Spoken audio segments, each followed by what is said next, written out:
of these questions. Someone just asked me a minute ago after we talked about options.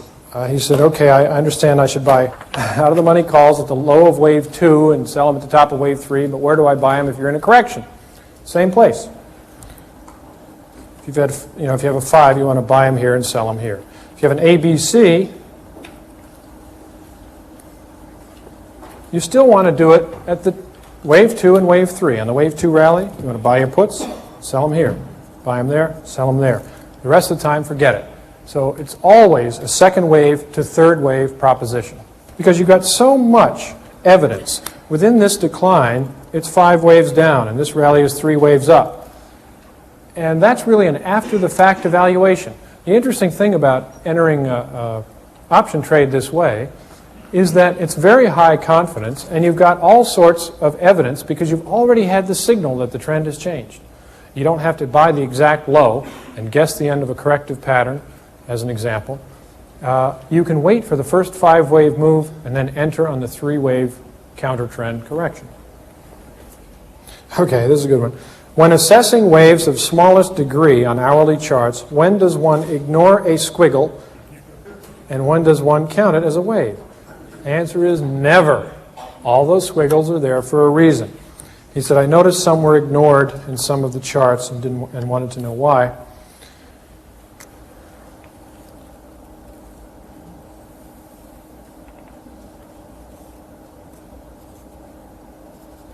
If we label a chart this way on the hourly chart of the Elliott wave theorist, I have not ignored these squiggles. I've counted them. I just haven't bothered labeling them. When you get down to the hourly chart, if you start putting more 1s, 2s, 3s, 4s, all the way down to the tiniest little things, it turns into a real mess. But every one of those wiggles is taken into account. There's not one that we failed to consider. I'd like to point out something about bar charts for a second.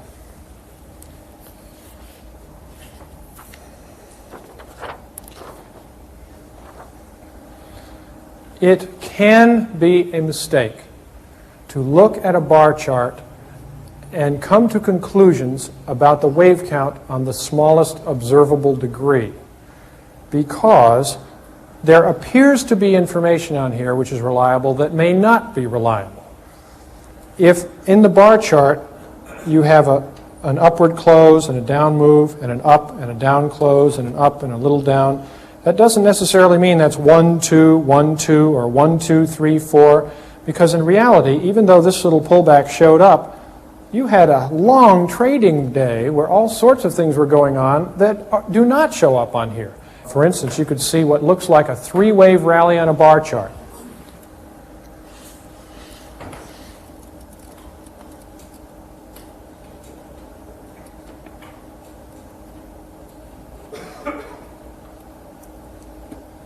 Let's make that a gap. Now someone might look at that bar chart and say 1 up, 2 down, 3. But you don't know that, because this market could have gapped, run right up here in the opening hour, and traded in a triangle the entire rest of the day and closed right there, and that may well be a 5-wave structure. So don't make assumptions about bar charts. There's a lot of information in bar charts, but some of it can fool you. That's why I tend to count when I use bar charts with 1 degree larger and take the bigger swings. It helps if you can keep an hourly chart, but to do that, you're going to have to watch the screen yourself. Is there any usual time to look for peak volume during a primary impulse wave? Definitely yes. Peak volume usually comes here, in this range, between the center of wave 3 and the peak of wave 3. If you're plotting volume, usually you'll see a big spike right there at the center of the 5-wave structure. Corrections can do a lot of different things with volume, but in a 5-wave structure, this little area from the middle of the third to the top of the third is where you will usually see the greatest volume spike. In a 5th, you will often see a high volume spike, but not as high as the third. That is usually a great confirmation that wave 5 is over or ending. In contracting triangles, do B waves have to hit new highs? No. Can an X wave be a 5? No. An X is just like a B, and it's always a 3. What signals are there to tell you that an extension is imminent? There are none. But if you go under the assumption that the third wave will probably be the extension, you really can't get in trouble. Because most of the time it is an extension, first of all, and if it isn't, you've still got wave 4 and then another fifth to come. And the fifth will be extended anyway. So play for an extended third. How many investors are practicing the Elliott wave theory and actually are self-fulfilling their own market action? Now, this really is a two-part question. And I've had this 1,000 times. You know, if everybody follows Elliott, won't the market go exactly the way everybody thinks it will, because the new buying will cause the uptrend and the new selling will cause the downtrend? All I can say is I sure wish that would happen, because I'd love to be able to say, market, it's time to turn up. And sure enough, it would. Time for a correction. And sure enough, it would. That's obviously not the way the market works, but let me analyze this a little bit deeper. There are just as many people, perhaps more, who say, aren't there so many people following the wave principle now that it isn't going to work at all and nothing will be right? It's the other side of the coin, this idea that some analyst's ideas is going to affect the movement of the market. Now, that is really an ego-boosting idea, but I'll tell you, the market is so much bigger than any single person or group of people out there that it's going to do what it has to do. Analysts have proven throughout history, when people thought they had, quote, power to move the market, that at some point the market ignored them completely and did exactly what it wanted to do. So in reality, that power, just at the point when they were supposed to be at the height of it, did not exist. Now, as far as too many people following Elliott wave, can you imagine that? I mentioned that study that was done at Yale University asking people how they went about picking their stocks, and 75% of them said they didn't ask any questions. They got a tip and they bought it. If they didn't even find out anything about the company at all, what they made, read the prospectus, or even look at a chart of it, can you imagine them actually learning the entire Elliott wave principle? No way. Particularly as we come to the end of this bull market, they're going to be dragging more and more public types in there, and you people are going to be the wolves, you see, herding all the sheep around. But there are going to be a lot more of them than there are of you. And even among subscribers of mine, among people in this very room, how many do you really think will be taking action at exactly the same time with heavy conviction in the market? Very, very, very few. Even when the signals are very strong. Again, it's one thing to be academically correct on calling the market. It's another to turn that into money by taking action. Very, very difficult. Such a minority of the total people who even know Elliott have the ability to turn that into big money. It will have no effect on the trends whatsoever, good or bad. Do you consider Elliott wave theory a contrarian philosophy? No, not really. Philosophically, it's the opposite. It says basically go with the flow. You're not trying to fight. A contrary frame of mind, a contrary thinker, loves contrary opinion because he likes to be feisty son of a gun. But somebody following Elliott generally wants to be with what's happening and with the trends. However, in terms of market participation, if you're buying lows and selling tops, you are naturally a market contrarian. It has to be the case because more people are bullish at tops than they are at bottoms. Would you please comment on the real estate area, especially in terms of how we can track the wave count on a broad basis? Well, I've looked into that actually, and I know of no index that will allow you to count wave structures in real estate. There just isn't enough good sensitive data out there. So I would say there's really no way to do it except using your knowledge of the personality of waves on a major trend basis. How do you know when a change of trend against the major trend is no longer a correction but a major trend in the opposite direction, i.e. a bull market to a bear? See why it takes me a couple of minutes to read these sometimes. The basic answer is get some perspective. Know the history of your market. If you just start at an hourly chart and you see, 5 up and then a 5 down like this, well, you really don't know what's happening. Now, let me draw it over here because in other words, is this A, B, C, and you're only going to be down for 2 days? Or was it the fifth of a larger degree, and really you're going to be down for a couple of weeks? Or is it a fifth of that magnitude? Or is it a grand supercycle top? If somebody starts an hourly chart somewhere about a week before the high, sees 5 waves up over a week, and you see 5 hourly down, that's going to be one healthy correction. So get some perspective, you know.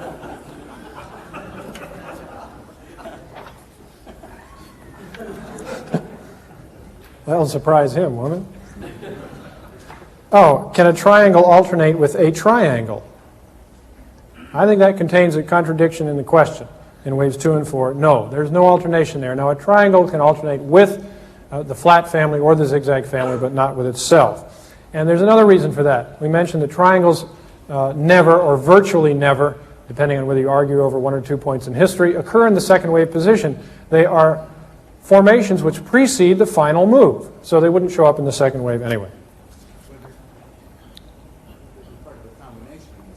Yes, it can be part of a combination in the second wave, but then it's a double 3, not a triangle.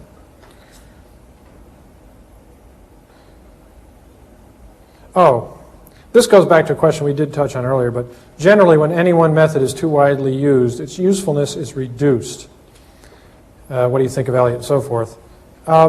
I even want to challenge that on a more basic level. I have heard that from speakers' platforms for the last 5 years. There's people saying, all right, anytime something's popular, it stops working. My question was, give me 3 examples. Give me 3 examples of indicators that worked real well for a long period of time, and barring mechanical changes in the market that forced the indicator to read something different from what it did before, give me some examples of indicators that stopped working just because they were popular. That's not an indicator. Well, some people would say he's not an indicator. Yeah. And even the people who were following Climax Indicator and all of Granville's work in the summer of '82 were screaming and yelling, this is giving buy signals. Why isn't he? So again, the indicator was working fine. So my answer is indicators that work well will always work well because people are people and they're going to make the same mistakes at the bottoms and tops.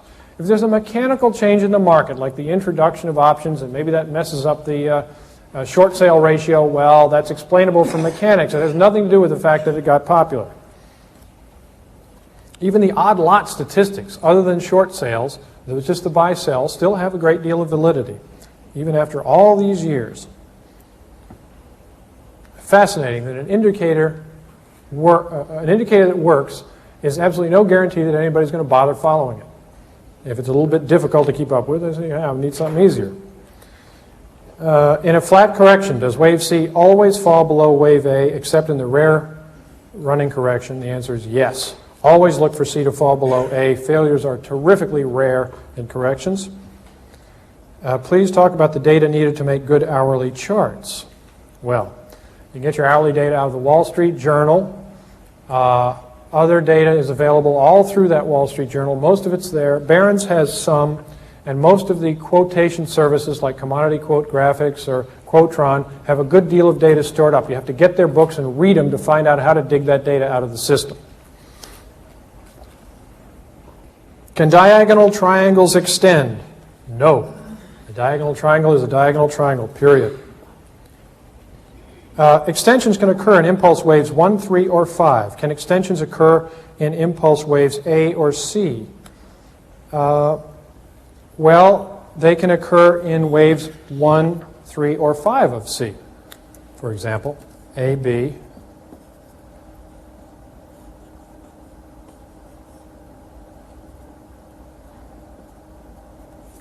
There's an extension. So it's still in a third wave, and it could be in a fifth, and it could be in a first. That's where you're likely to find it. But within an ABC, nothing prevents the market from providing an extension on the lower degree.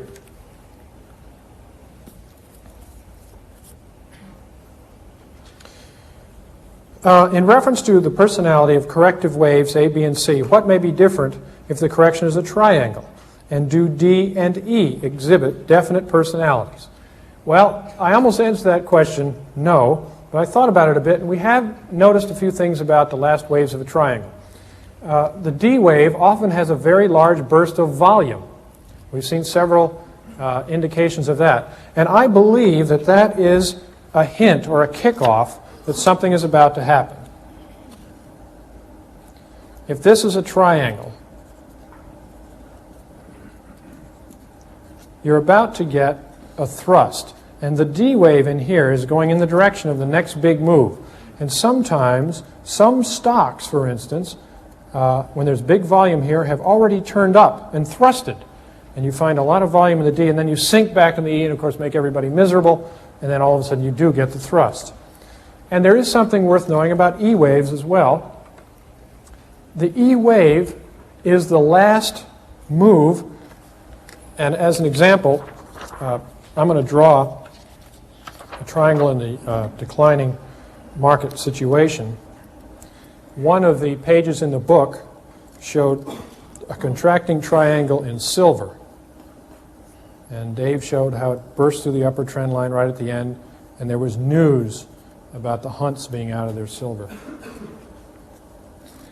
Consider a triangle, even though it's sideways, as a rally, because it's counter trend. Remember how we talked about the Dow Industrial Average in the 16-year sideways trend of 1966 to 1982? We said that's a bear market. All those stocks were getting slaughtered, and in real dollar terms it was a debacle and so forth. The same, and that was a sideways move. Well, the same thing is true here. This is a rally attempt, and bullishness usually increases throughout. You'll find the bullish consensus showing more people believing the trend is up here than did here, even though this is a lower level than back here. You'll find the put-call ratios showing few people willing to buy puts in this market. Sometimes the E gives you a little gap, as it did in this situation, and there's good news. Where does good news usually come out? Top of a rally. So keep that in mind for E waves. What do you mean by hourly reading? Well, it's the reading taken upon the hour, and in New York time that would be 10 o'clock, 11, 12, 1, 2, 3, and close. Which brings up another sub-question. How do you get the official hourly reading of the Dow? Some services report the hourly Dow readings right after they come out. And upon occasion, you'll open the Wall Street Journal the next day and they'll be a little bit different.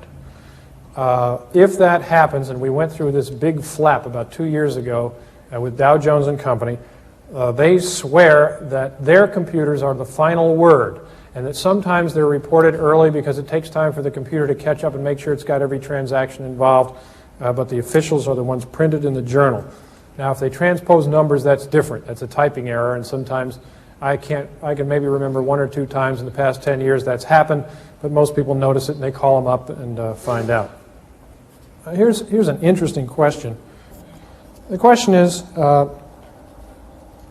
can this formation lead to an irregular or be part of an irregular flat correction? 3 waves up for an A, triangle B, 5 waves for a C. The answer is no, because an irregular or a flat, price-wise, has to come back to the lows, or it is not flat. Therefore, rather than expecting 5 waves up to follow that triangle, what would you expect? 3 waves up. So a flat, there's a little section in our book called the right look. Don't call it a flat unless it looks flat, because if you go ABC, ABC, and then 5 up, and that B is way above the previous low or previous high in the other direction, it ain't no flat. Can the wave principle be computerized? Yes. I think it would be hard to do, but it's an objective study. It would require a lot of work, and I'm involved in doing that right now. Could you comment on being tied to staring at machine, ticks, trend, volume, etc., and trading successfully? Do you need to be at your battle station watching, or can you alleviate all this tension and emotion? Well,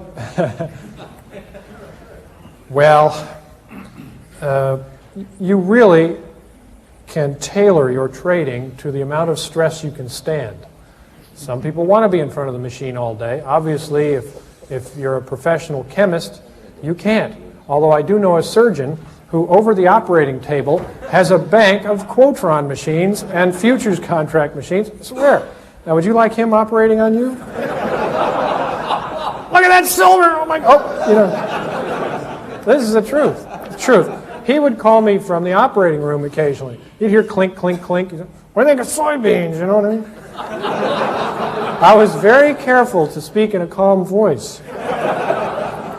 Now, maybe he didn't feel any tension. I don't know. But, you have to assess your own situation there. Certainly, you do not have to sit in front of a machine.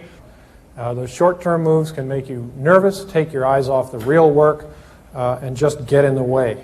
But if you're day trading, you need them. This is kind of an interesting question. When you discussed Fibonacci numbers and the sequence, you started with a bear market. Why didn't you start with a bull? Certainly, if you start with the bear, you can create the Fibonacci sequence. And remember, I showed bear market, one wave, bull market, one wave, complete cycle, two waves, then bear market, bull, and so forth to create that 1, 1, 2, 3, 5, 8 Fibonacci sequence. And, I gave that some thought also. I don't know if there's really a practical answer, but I think there's an allegorical one. True or not, certainly that can be argued. There are, throughout all sorts of cultures, the idea, whether it's mythology or otherwise, of a fall from grace. The idea that there was a fall, that men used to be in paradise, and they fell from that state to the state that mankind has gotten used to. And I thought that was kind of interesting. It's almost as if to start the spiral movement upward, this spiraling progress that mankind is making through history, he had to start with a drop, a bear market. And it's almost as if all of this movement forward, from the caveman days to the present, is an attempt to reattain that lost state. I think that is an interesting allegory. Whether there's any truth to it, I think, is up to the individual to think about. But certainly there is some allegorical and cultural evidence that certain methods of progress may have to start with a decline. Decline kind of shakes you up and gets you moving again. Now, a couple of quick things. Someone asked, would I autograph some books? Yes, I'm going right out here. Let's talk a while. I'd like to get to know you. It's been a real pleasure. I've spoken before to groups from the public, and it's great getting together with some people who really know something about markets in Elliott. Thanks for coming. Hope you had a good weekend. This is the question and answer period. And sometimes this is how the speaker feels about the questions. Everyone see that? Okay. But I'm sure that at least as often, this is how the audience feels about the speaker. But what you don't always know is that that is how the speaker feels.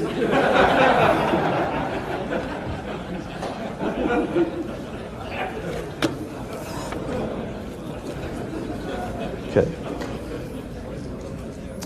All right. Where can I obtain information, or what book can I read for semi-logarithmic charting?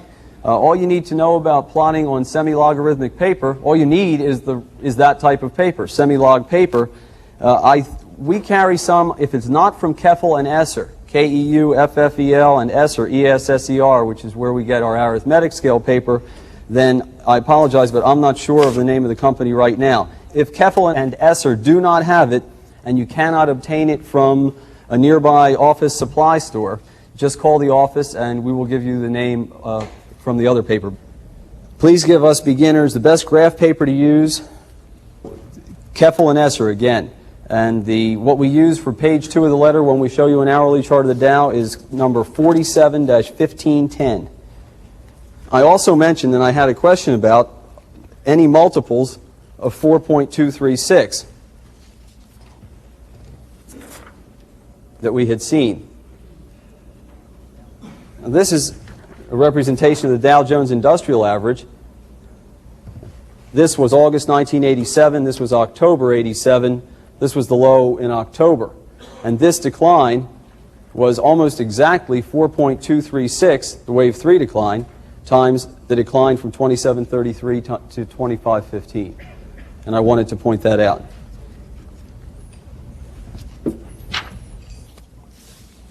What charting services do you find most useful in tracking Elliott wave trends?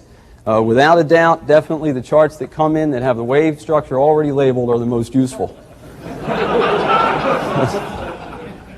We use, for futures, I like Commodity Perspective. I think it's a great magazine or a great chart book. Daily graphs, trend line, are the charts we take stock prices out of for the letter. We'll also use Mansfield from time to time.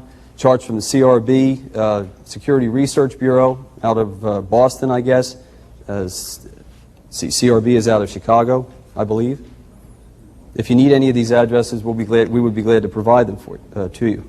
Additionally, what is the best source of charts for weekly or daily? Additionally, I would want to mention Horsey charts, which I believe are out of Maryland, and Ned Davis Research, who has just tremendous charts that we use quite a lot of for the newsletter.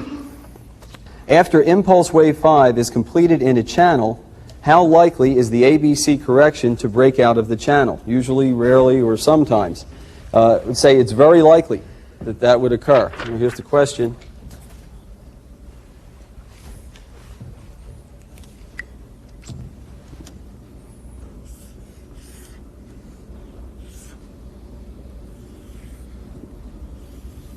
There's your Elliott channel in a 5-wave structure.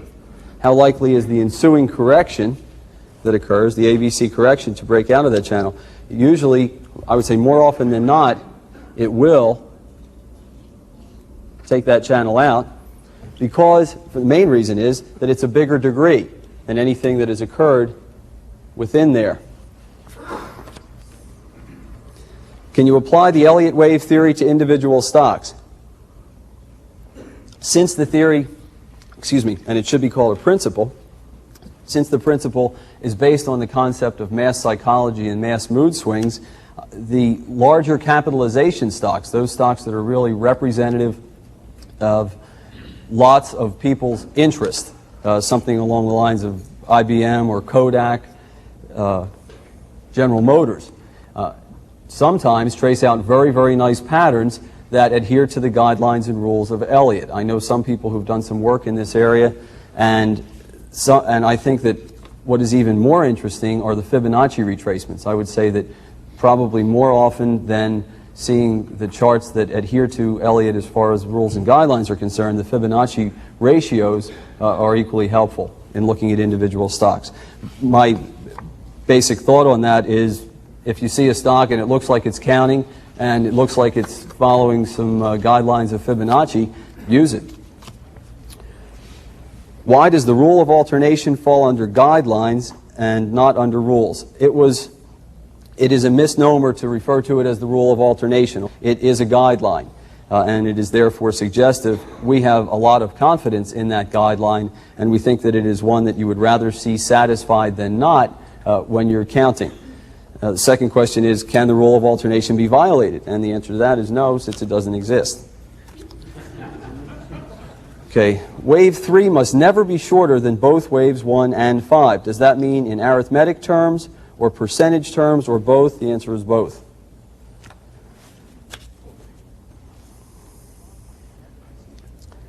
Is it possible to estimate the length of a first wave of any degree? And I would say the answer to that is not really, but you can use the internal wave structure of that wave, because remember, that first wave will subdivide into a 5-wave structure. So within that, you've got the rules and guidelines applying to the wave structure. You've got channeling. You've got Fibonacci relationships. Wave 5 is 618 of wave 0 through 3. Maybe wave 3 is extended. Wave 5 equals wave 1. Wave 5 is 618 of wave 1. All those things we would look at, plus alternation on a smaller scale between waves 2 and 4 within what you want to count as a 5-wave structure. Is a type 2 diagonal triangle considered an A wave, or is it considered a pattern in and of itself? It's considered a pattern in and of itself. The only place that we have seen it occur is in an A wave, and it has the properties and exhibits the tendencies that you would expect out of an A wave.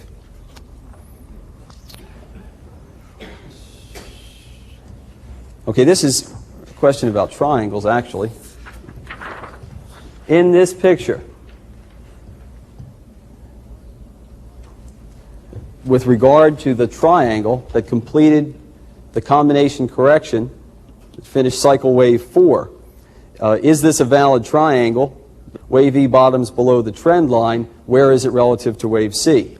Wave E can end anywhere that it wants to relative to the trend line. The only rule is that it must not bottom, must not exceed the point where wave C ends. Now in this case, wave C was roughly 727 on the Dow.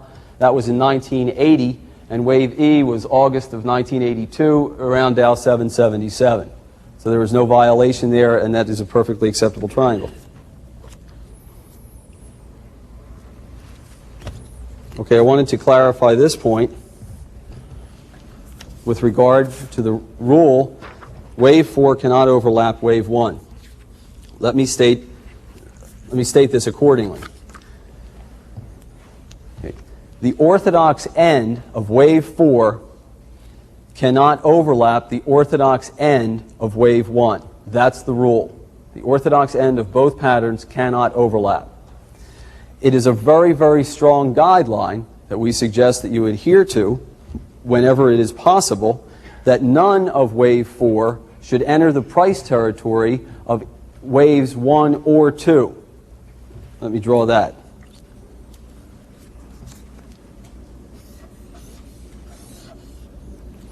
If you see this structure, and you've got it labeled accordingly, and you want to label this as a wave 4, and it comes down in the price territory of waves 1 or 2, wave 1 it would be obvious, wave 2, even if it comes down and overlaps the territory of the irregular B wave, you should bet against that occurrence, or you should not use this count. It would be a lower probability. What would be more likely that you should entertain is that this count, let me draw the picture again over here, instead should be labeled like that. That would be a bearish count. A more bullish alternative would be that you were labeling a series of 1s and 2s. You would choose either of these counts before you should count it in this fashion, with the overlap into the price territory of waves 1 or 2. This is a question about page 263. How did you know to label this waves 1 and 2 before waves 3 and 4? This was best counted as a 5-wave structure. The answer is because this is a 5 up in wave 1, and this is an irregular correction. This is 3 waves up in the B wave for wave 2. Now, you did not know that that was, and that's why you were labeling it either 1, 2 or AB, but you were looking for higher prices. But at some point during this rally, when wave C became substantially longer than wave A, when the slope of wave C started to look awfully like an acceleration, you probably started entertaining more strongly that this was a potential wave 3 in progress. Now, you didn't know back here that the CRB was going to 340. But, and that was not why this chart was published in the first place. This was published in Futures Magazine, I believe, in 1980 by Bob Prechter, illustrating that the CRB was probably making a peak up in this area at 340, which, as we know, did. Can you elaborate more on how to correctly label extensions that have similar wave components? And labeling could be done to extend wave. Okay, the question essentially is, how do you know which wave is the extension? If you've got a pattern, if you've got something that's looking like a 9-wave pattern. And the answer is that in the extended wave, you will see the better volume. More often than not, wave 3 will be the extension. Alternation will be a big clue as far as where you should put the extended wave. And finally, Fibonacci will be a big clue as to which wave is the extension, because internally within that wave, you will see, there will be better Fibonacci relationships than they exist if you label the extension in a different manner, and that would be all those taken together would help you to know which wave should be labeled as the extension. Let me reiterate, the message that is carried is the same in any of those cases. If you get a wave that's subdividing into 9 waves or 13 waves or more, that's still an impulse wave and carries the same message as a 5. Are there best situations to look to trade off of? For example, diagonal triangle, fifth of a fifth of a fifth. Those are always good. What others are there? I would say that it depends on the circumstance. There are times when you've done 5 waves up, you're coming down in a wave 2. You've got Fibonacci, you've got extremely negative readings on put-call ratios. You've got a very clean wave structure. You've started back up in a little 5-wave structure. Everything is in place. So it depends. You can get a very clean wave count almost anywhere. Let me say, though, that there are areas where it is not high confidence, but they're still great situations. October 1987 was not a high confidence area as far as what was taking place with regard to the wave structure. We presented 3 counts in that letter. But what we did know with surety was that the best strategy to take at that time was to move to the sidelines and get out of the market with a very tight stop. This is page 236. The question: does this correction for minute wave 2 count A, B, C, X, wave 2, and is it over? No. Is that a different type of correction? This pattern right in here is a zigzag, and it was just too small to stick the letters in on the chart, is the answer to that. This was a zigzag, though. And it was subdivided accordingly on the hourly chart. And that, by the way, was the September 1985 low. Okay. On the hotline, you usually give us wave structure, but you rarely mention the wave count. Can you explain why? Yes. In many cases, if I see a clean 5-wave structure to the upside followed by, let's say, for example, to the upside followed by a clean 3-wave structure down, I will say you've got a clean 5 up, you've got a clean 3 down, and that means to the student of Elliott, look for higher prices ahead. We're 5 down, 3 up, and we look for lower prices. That's the wave structure. As far as the wave count is concerned, it's not practical, because that 5 up, 3 down could be 1 up, 2 down, or it could be 1 up, A of 2 down, or it could be A up, B down, or it could be A up, A of B down. And to mention all of those really serves no purpose.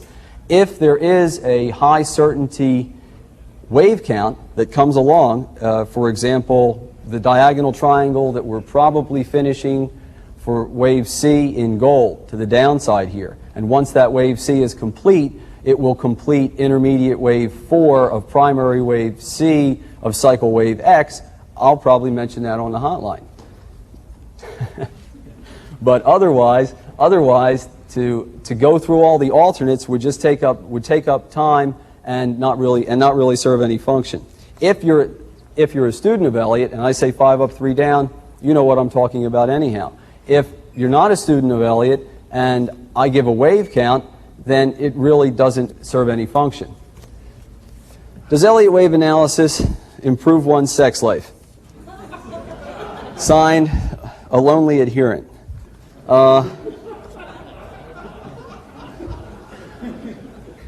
Am I blushing? I don't know. I would. My first thoughts on this are yes, in a double or triple 3. So, okay. How long does it take for a beginner correctly to count waves? I talked to Bob about this. Roughly 5 times longer than it does for a professional. The answer though really is a function of your experience with the patterns. If all you're going, if when you're studying Elliott, you're going to take a look at a chart, at a daily chart, you're not going to see as many subdivisions as you do if you're going to look at an hourly chart. And if you take it down to a 5-minute basis, you're going to see a lot more subdivisions, and you're going to get a lot more opportunity to label waves and fit the wiggles into the patterns. So if you're anxious to learn, then that would be my suggestion. The more you get to label, the quicker you'll learn it and the quicker you'll become proficient at it. What is the best source of 1-hour charts without costing an arm and a leg? We plot our charts by hand, and we take the numbers. We have a friend who calls us, or a trader who calls us during the day, and with the hourlies, and otherwise we take them out of the Wall Street Journal and plot them yourself. Is probably the best. And that way you know that the chart is plotted correctly, number one, and number two, you get the experience of plotting it. Okay, there are a couple questions along these lines, and essentially what they're asking is, how do you know that you're still in a corrective pattern? You see, usually when your ulcer starts to bleed, but that's always a good sign. See, it's like one of those good news, bad news jokes, right? Well, but I know we're still in a correction. The way this one is phrased, at the end of an ABC correction, how do you know if you will get an explosive up move or a more sideways correction?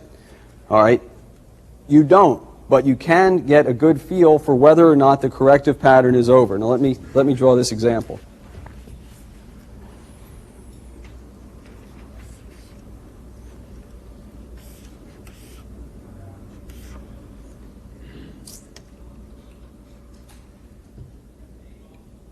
Okay.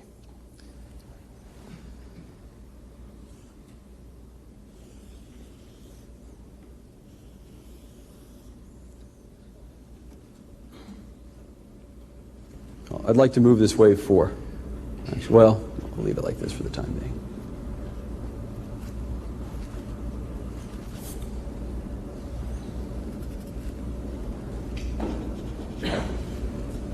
You've got 3 waves up. You've come down in what is apparently an ABC pattern. Now, is this correction over? Well, what are the guidelines and the rules that we've talked about? Mostly guidelines in this case tell you about. Alternation, number 1. Wave 2 is sharp. What's the likelihood that this is wave 4 if it's sharp? Well, not as good as if it were sideways or a triangle. So that argues against this being the end of the corrective pattern. You've got the channel estimate that Elliott taught us to draw. You've got waves 1, 2, and 3 complete. You draw a trend line through points 1 and 3. You draw a parallel line off of line 2. That's a good estimate for the end of wave 4. You've got the previous 4th wave support zone, which I've drawn down here, that you would expect the correction to find support in. You've not come down into that. Finally, more often than not, corrections come down a minimum of 0.236 within of at least the 3rd wave, and I'm sure that's not that, probably 382 or larger, with the exception of waves that are just in an extremely accelerated phase. So instead of betting that this is the end of the correction, more likely what you would see, and let me just make this a little longer so it looks better on the picture. At this point,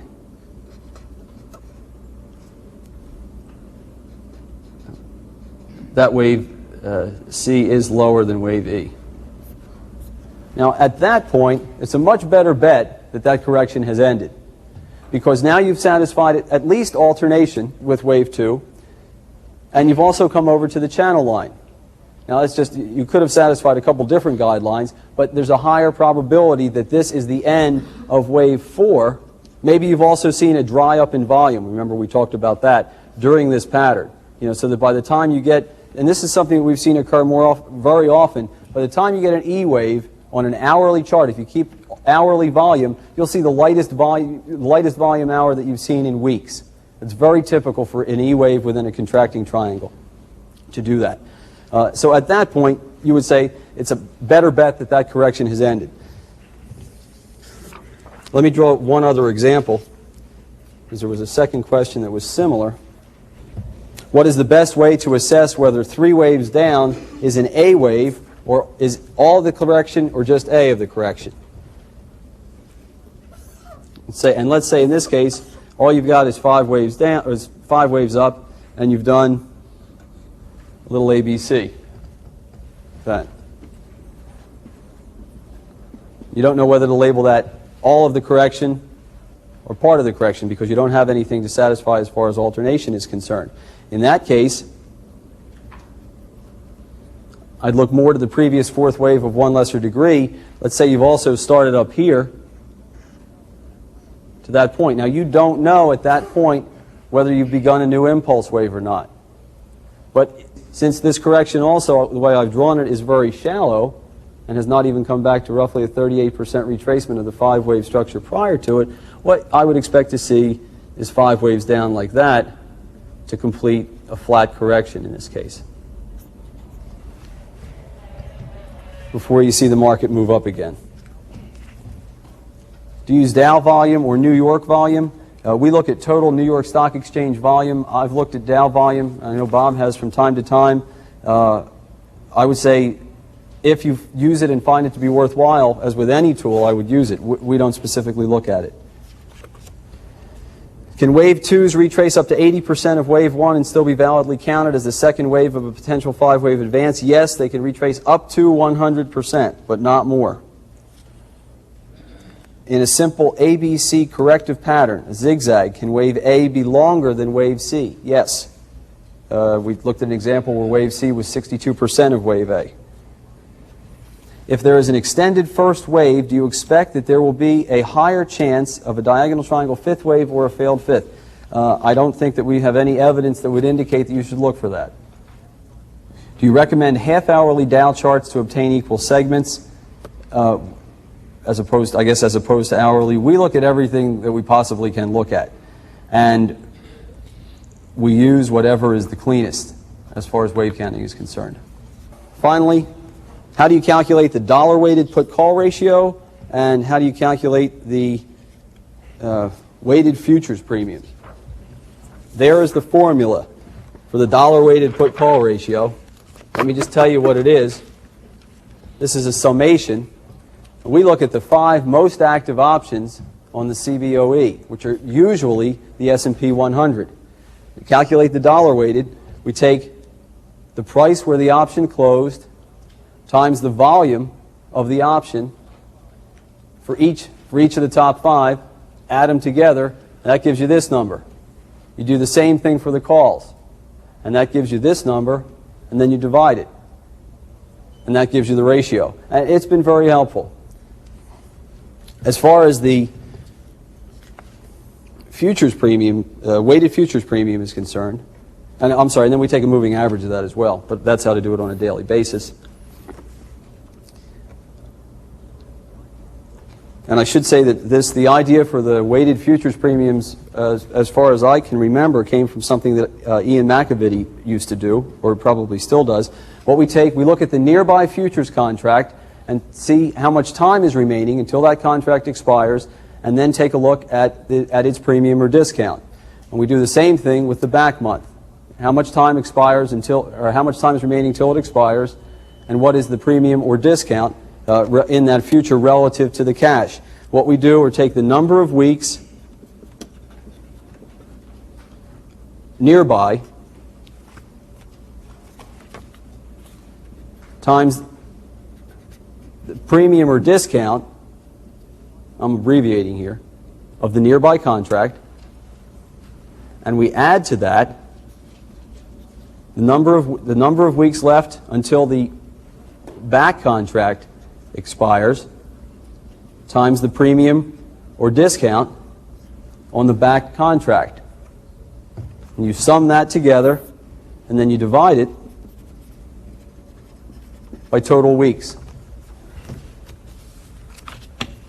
And then we smooth it. We use a 10-day. That's up to the individual.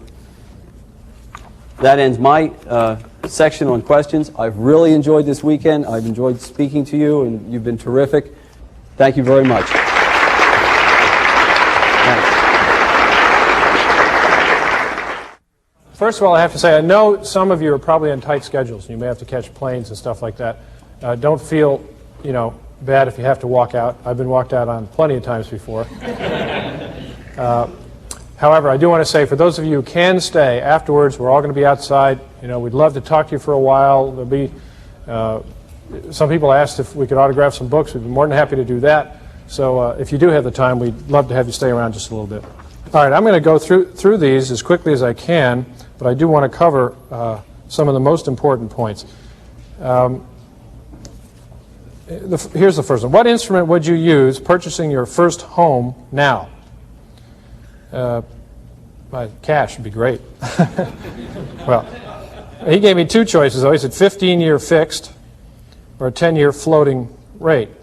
Well, I do have an opinion on that. I think one thing rates probably won't do for the next 5 or 10 years is stay right where they are. I think there are going to be wide swings in them one way or another. Personally, I think that even though there may be some period when interest rates will fall, I think ultimately they could go very high. So what does that suggest? It says that the variable rate is probably a better idea, because if rates are coming down, you'll benefit from that. If they're going to go way up, which I think is a pretty good possibility too, all of those variable rate mortgages, at least the ones I know about, have caps. So you may get it now at, say, 11%, and it may have a cap at 13 or 14, and if interest rates start going to 15, 16, 20, or 30, your bank's in trouble more than you are. And you've actually got a bargain there. So I lean that way. Let's see. Please clarify the current hotline position. Some people do get uncomfortable when the hotline and the market letter appear to be in different positions or are in different positions at the same time.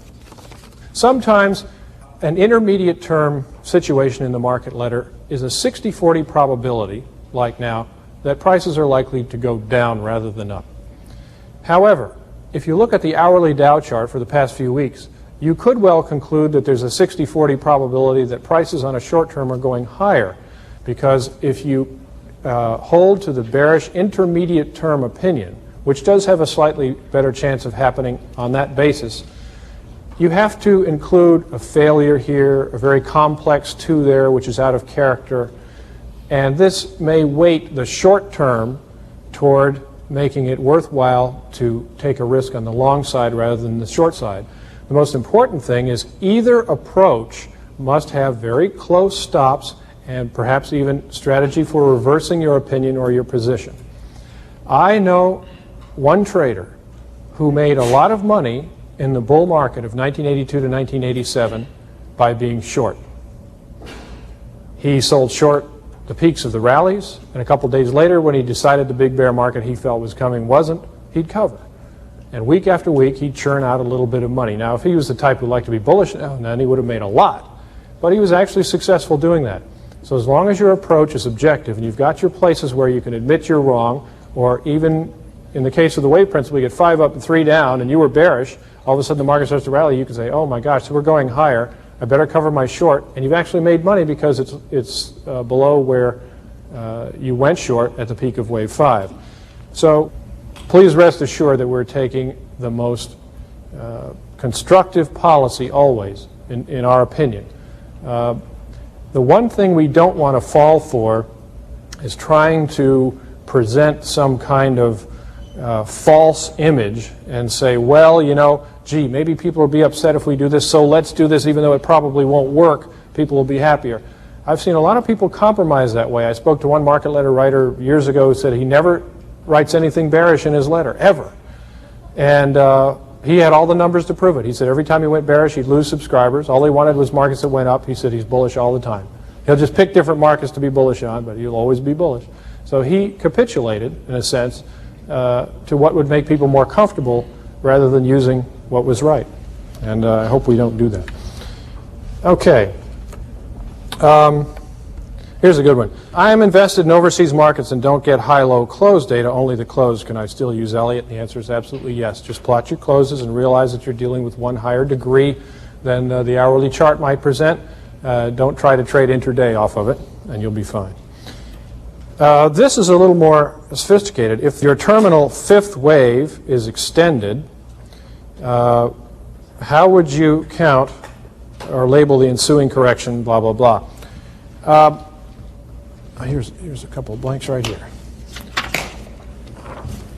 I'd like to clear up something that I believe is an error in our book, which, of course, quoted Elliott on a certain point regarding extensions. He said that extensions are always doubly retraced.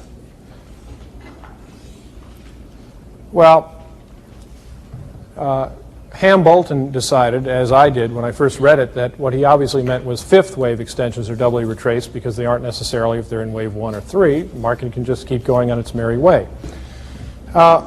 what that meant was, at some point, the market's going to come back, going to correct most of the extension. And at some point, it's going to come out and make a new high out here. So here's retracement number 1. And the eventual move is going to be retracement number 2. However, what's the point? This is always going to happen. The correction is going to carry you somewhere back in the area of the previous fourth wave, normally. The market then is, at some point, going to mount a new bull market and carry you to a new high. There's your second retracement. So it was redundant. There was no particular reason to discuss that in the first place. Now, Elliott did refer to irregular tops. Those also, in my opinion, are not a separate phenomenon. I've never seen any such thing as a separate phenomenon. What this would be an A, B to a new high, C, irregular correction, and then the market takes off on its next impulse wave. There's nothing unusual about that either. And unfortunately, Elliott's formulation suggested that fifth wave extensions are always followed by irregular corrections, and they're not. So anyway, the idea of extensions being retraced twice you can eliminate as any kind of rule or guideline. It'll happen naturally as long as you apply everything else correctly. All right, this guy's waxing a little bit. This guy, I don't know, he may be worried a little bit. He says if the Civil War and the Great Depression and World War I were just low points in an optimistic upward societal trend, how do you envision the lows in a long-term downtrend? Well, I can only say this. So far, the history of mankind shows that the long-term trend is up. Times have been tough on and off again for as far back as recorded history goes, and even in unrecorded history, I don't think the cavemen always had it easy. So I would just say deal with it, you know, like people have always done in the past. Take it step by step. Understand as much about the potential for change as you can. Prepare yourself in advance, and just get ready. I carry this around just for things like this. This is an editorial, and it does kind of show how pessimistic some people can get, or you know, how down on the world. It said, the world is too big for us, too much going on, too many crimes, too much violence and excitement. Try as you will, you get behind in the race. It's an incessant strain to keep pace and you still lose ground. Science empties its discoveries on you so fast that you stagger beneath them in hopeless bewilderment. Everything is high pressure. Human nature can't endure much more. Well, that was written in 1833, at the peak of the modern world, as seen by that writer. With improved availability of data, wouldn't it be an improvement to use a broader index like the Standard & Poor's 500, etc., for wave analysis of the stock market? My answer is no. And the reason is empirical. The Dow Jones Industrial Average works better. It has better five-wave structures, better corrective wave structures, better Fibonacci relationships. I can't tell you precisely why this is, but I do know that the indexes are constructed differently. The Dow Jones is a price-weighted index, and the Standard & Poor's 500 is a capitalization-weighted index.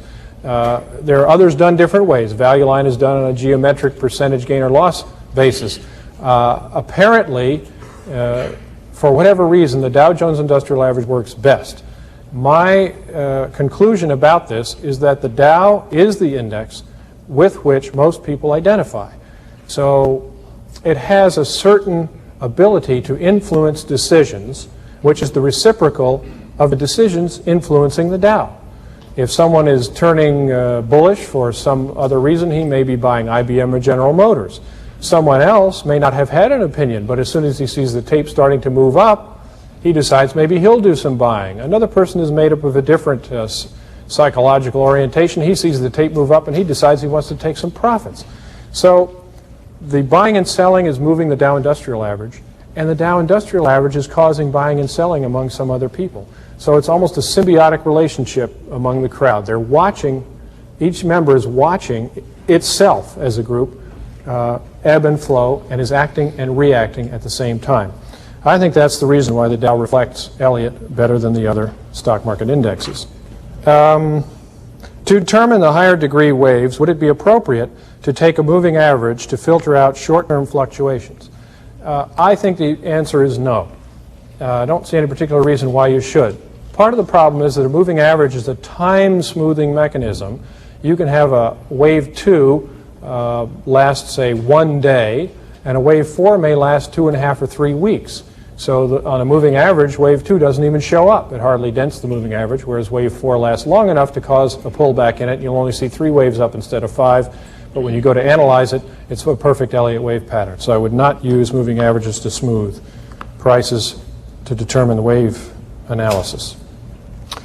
This guy's down to earth here. When will the videotapes of the seminar be available, and how much are they? I hope they're available soon. They're going to require some post-production. I'd love to have them by the end of the year, but I certainly can't guarantee it. I'm not sure what the price will be, but I will say this. Attendees to this seminar, this workshop, or any of the 4 prior ones will get the tapes for a cost-plus basis. It'll be probably 1/3 of what we'll sell them for to everyone else. Yeah.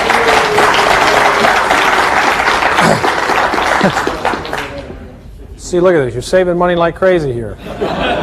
You've already been able to cancel all your subscriptions and everything else.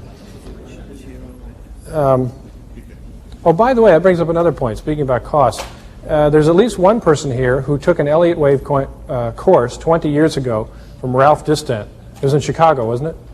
And he charged $2,100 for the course. Now, in 1966 dollars, we're charging about 1/3 of that. I think that's pretty good. The last question, this guy says, are there any other examples of Fibonacci that you can give us? And there's at least one. A.J. Frost likes to talk about this one. He says that it was very important to him to discover that in most human bodies, the navel divides the total height into the Fibonacci ratio. And before he married his second wife, he doesn't always say before he married his second wife, but I have a feeling it was. He measured her. And he did say that he wouldn't recommend it for everyone because it led to some unnecessary bedroom activity. But he thought it was worth pointing out, and if anyone would like to try it, they're welcome to do it. We have had a great time in these 2 days. I also have an announcement to make. It's the first time I'm going to mention it anywhere. We won't be putting on any more workshops, at least not involving me. There's a possibility a few years down the road things may change. However, one thing we have had a lot of requests for are essentially one-on-one instruction periods. So we thought we would sit down and see if we could put together a series of tutorials where we'd get together a very limited number of people, classroom size, 10 to 30, and actually have work papers, correct things, exercises, let you do the wave counts, come by and take a look at the work and say, this has got to be changed, here's why this shouldn't have been labeled this way, and so forth. Now, in case you haven't discovered it yet, the people who work at New Classics Library are just great people. I'm sure you've met some of the ladies that have helped set up and get you registered and do all those kinds of things. We've always felt like one big family, and in a lot of ways we feel like you're part of it. So we sure hope you'll come up and say hi to everyone you haven't met yet. We'll be outside for a good hour or so, maybe a little longer.